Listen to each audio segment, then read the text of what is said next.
cracking? I'm out here in the UK. I'm straight out of Compton tour, man. Much love.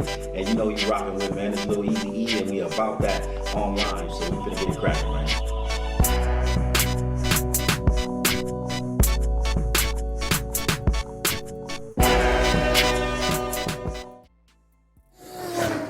You know, Saturday, a friend of mine came by my house.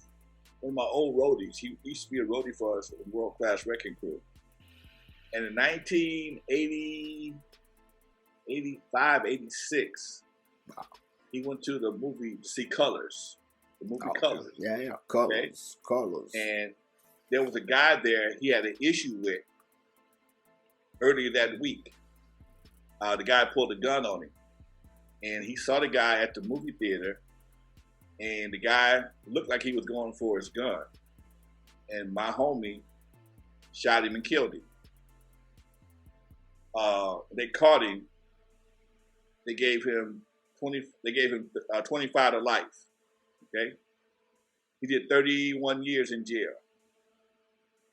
Saturday, he came to my house for the first time. I saw him for the first time in 31 years. And we talked about his situation. I went to his court. I testified for him in court. I tried to tell him he wasn't a killer. He was a nice guy. I mean, real nice guy, funny dude. We have a great time together. But he got caught up in that lifestyle for a minute. And when I remember while we were in court, they actually played the movie Colors in court for the jury. So they used the gang situation in the movie Colors to convict my friend of murder. Got a conviction, 25 years of life, based on what happened in the movie. They were the prosecutor said that because my friend was a blood, that because the Bloods, I think the Bloods got beat up and shot up in the movie, he reacted to the movie outside the theater. And that was not the case. The guys had an altercation. They both were selling that shit, and they both had an altercation earlier that week. My friend said the guy pulled the gun on him before. We didn't shoot him because he was in front of too many people. When we saw him again, it looked like he was going for his gun again, and my partner was just a little bit faster, and he killed him. And but nonetheless, the media part, the movie part, was utilized as a witness to my partner's mentality, why he did what he did. And I think that right there is a serious carriage of misjustice.